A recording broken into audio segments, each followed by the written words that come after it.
This is an exemplar comparative poetry essay at GCSE standard. The essay is a top-level response and may help anyone who is struggling to write a poetry essay which compares two poems. It compares Remains by Simon Armitage with War Photographer by Carol Ann Duffy. The question is, compare how poets present the ways people are affected by difficult experiences in Remains and in one other poem from Power and Conflict. This is Remains by Simon Armitage. And this is War Photographer by Carol Ann Duffy. If you need support understanding either of these poems, they have been annotated on this channel. Please see some of the links in the description. This poetry essay consists of 9 paragraphs. Both Remains by Simon Armitage and War Photographer by Carol Ann Duffy explore the emotional, physical, and psychological impacts on the poem's subjects as a result of war. In Remains, Armitage immediately thrusts the reader into the soldier's first-hand experience of war. The colloquial language, such as "legs it," creates an informal and conversational tone. However, the tone suddenly shifts as Armitage utilises vivid imagery, tosses his guts back into his body, to depict the disregard for the assaulted looter.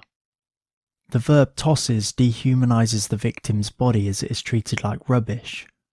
The embedded clause, sort of inside out, demonstrates the childish and brutally honest nature of the narrator, making the reader feel unnerved, while suggesting war has affected the narrator by both stripping them of maturity, but also numbing their emotions towards the brutality of war. However, in War Photographer, Duffy uses a simile to compare the photographer's work to a priest preparing to intone a mass, creating a solemn and serious tone, comparable to a funeral.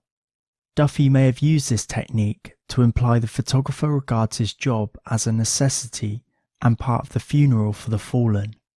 Thus, similar to Remains, the central figures, soldier and photographer, are in a position of responsibility due to their experiences.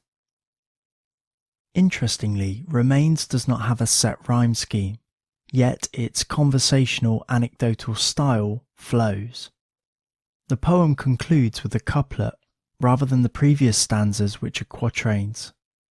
This indicates the narrator feels incomplete and cut off from their past self, as they focus solely on the recurring nightmare re-entering their mind. Nevertheless, it could also communicate the isolation the soldier experienced. The soldier suffered from post-traumatic stress disorder, PTSD, from his experiences, although he was denied support from his superior officers and feels outcast as a result. Alternatively, in War Photographer, the poem follows the rhyme structure A, B, B, C, D, representing the photographer's ability to disconnect from his experiences as the poem is controlled and planned, highlighting that the photographer was not directly involved in the conflict. However, the reader can still acknowledge that the photographer is affected by the suffering of others. He remembers the cries. War Photographer and Remains present frustration as an overwhelming emotion as an effect of war. In both scenarios, the soldier and the war photographer are stripped of control because of their experiences. Remains uses the verb sleep followed by a comma to create a caesural pause, to show how disruptive the memories of the murder are, as well as the soldier's desperation to be able to sleep again without the disruption of incessant nightmare recollections. Furthermore, the verb burst in Remains uses the plosive be to convey the disorientating power of the flashbacks, which strip the soldier of any control over his mind and the torment he experiences. The repetition of the expletive bloody in the final line of the poem informs the reader of the soldier's frustration. Armitage cleverly uses a verbal outcry of frustration to show the significance of this anger, rather than physical acts of violence, which would be of lesser importance, because soldiers are programmed to be familiar with physical responses to violence. Similarly, Duffy demonstrates the war photographer's indignation towards society because he cannot truly affect the naive members of society. The verb prick shows the photographer acknowledges that some readers of Sunday's newspaper supplement will feel to some extent the pain of the photographs, but this is a temporary emotion quickly surpassed and forgotten. The final stanza ends with "they do not care." This ambiguous phrase uses monosyllabic words to portray the blunt, driving frustration of the photographer, because they, arguably the inhabitants of rural England, will never really identify with the horrors of war.